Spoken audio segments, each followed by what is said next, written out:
Olá, pessoal, boa tarde, tudo bem? Bora construir? No vídeo de hoje eu vou construir com vocês dois arcos, um arco pleno e um arco ogival. São arcos bem simples de serem construídos, tá? Tá aí dentro desse percurso dos arcos arquitetônicos. Pretendo fazer alguns vídeos aqui no canal para vocês, pra gente poder ir pensando e investigando essas construções. E essa inicial aqui, então, do arco pleno. Sempre que a gente vai pensar na construção do arco pleno ou do ogival, é muito comum que se inicie com a medida do vão. O vão é como se fosse aí a distância entre as pilastras, né? Entre as pilastras dos quais o nosso arco vai ser construído. No caso do arco pleno, então, já te dei um vão aqui. Vou chamar esses pontos de pontos A e B. E a ideia é que o arco pleno, ele é também conhecido aqui como arco semicircular.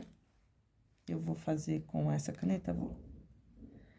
É muito conhecido como arco semicircular. Como o arco romano também, apesar dele não ter sido descobrido pelos romanos, né? Criado pelos romanos. O arco pleno, ele é um arco que vem dos etruscos, né? Numa revolução arquitetônica bastante importante, porque é a partir da construção do arco pleno que a gente deixa de usar aquelas pilastras. Então, só antes as estruturas eram assim, ó. Pilastra, pilastra e um retângulo aqui em cima, né? De modo que a distância entre as pilastras ficavam bastante limitadas, tipo a Acrópole em Atenas, né? Ficavam muito limitadas. Quando você tem a construção do arco, você consegue distanciar isso daqui e conectá-los aqui através de um arco. De modo que, quando você tem uma pessoinha aqui em cima desse arco, toda a força-peso, ela vai ser direcionada toda para baixo. Então, esse arco aqui tem uma limitação muito pequena de peso, ele cai, né? Ele cai muito mais fácil do que o arco pleno. Então, aqui não tem uma distribuição de força. A força, ela vai ser toda, a força-peso toda para baixo. Quando você tem um arco pleno, que tem um formato aqui de uma semicircunferência, você tem uma pessoinha aqui, a força, ao invés de vir para baixo, ela vai se encaminhando na circunferência, de modo que ela toda seja reduzida aqui às forças da pilastra, né? Que aí tem bastante força porque tá aí apoiada no chão, né? Então, por compressão, aqui o arco plano ele é bastante interessante. Quero um dia fazer um vídeo aqui com vocês, falando um pouco mais sobre isso, como que é o funcionamento desse arco. Mas são várias pecinhas que vão sendo colocadas, as aduelas, até que se coloque a última peça, que é uma peça-chave, e essa peça, ela comprime tudo, de modo que consiga estabelecer uma grande quantidade de força. Quando você olhar na rua e ver algum arco pleno, tenta perceber essas peças, é bastante interessante, tá? Então, conhecido como arco romano, mas não é dos romanos, né? Os romanos se apropriaram aqui naquele momento do Império Romano, que inclusive virou, aí tem vários arcos do triunfo na Europa, que vão marcar algumas conquistas romanas importantes, com nome de general e afins. O momento histórico se passou, agora vamos para a construção. A ideia é construir, então, um semicírculo, né? Uma semicircunferência. Tenho aqui a B, para construir essa metade dessa circunferência, tem que determinar o seu centro. Então, é como se a B fosse um diâmetro. Para encontrar o centro, eu tenho que fazer aqui, construir a mediatriz, né? Que aí eu determino o ponto médio de AB, que vai ser o centro dessa circunferência. Fiz aqui. Vou traçar aqui com a 0,5. Apesar de não precisar dela inteira, eu vou fazer para poder falar de mais alguns elementos do arco, tá? Mas na sua construção geral, você não precisa fazer aqui essa mediatriz inteira, só marcar o ponto médio. Agora, que eu encontrei o centro, eu só preciso traçar aqui essa semicircunferência, né? E aí, aqui, então, eu tenho... Ah, eu cometi uma imprecisão aqui, mas tudo bem, minha visualização é bastante limitada. Eu tenho aqui, então, um arco pleno. Nesse caso, então, alguns elementos que a gente sempre vai trazer aqui para esse olhar do mundo dos arcos, né? Um dos elementos, então, é o vão,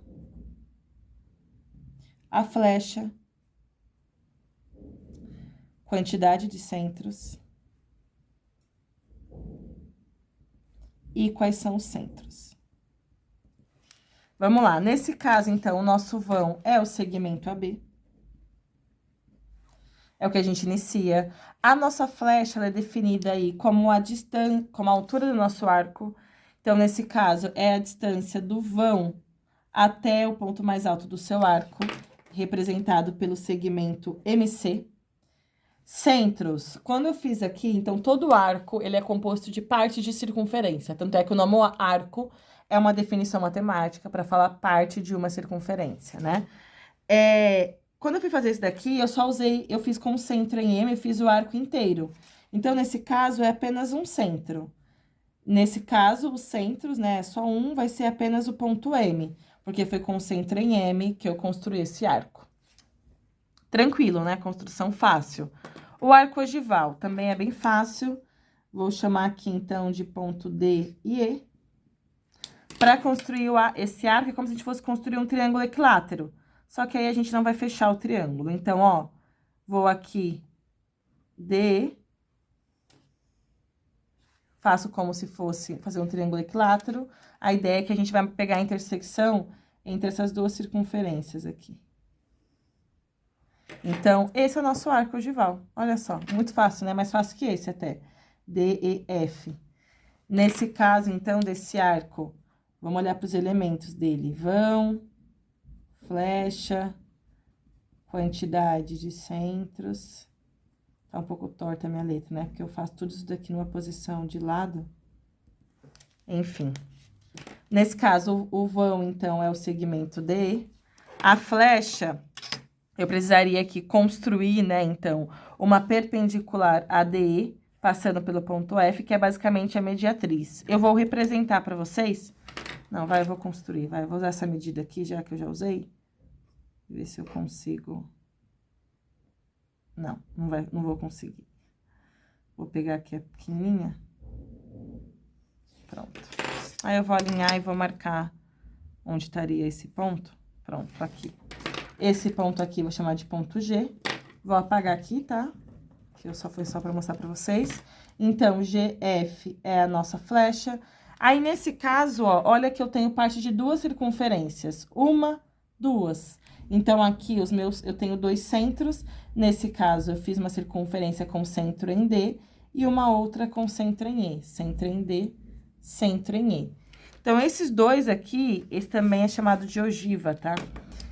São os dois arcos mais simples de se construir. São arcos bem fáceis, arcos tranquilos, um centro, dois centros.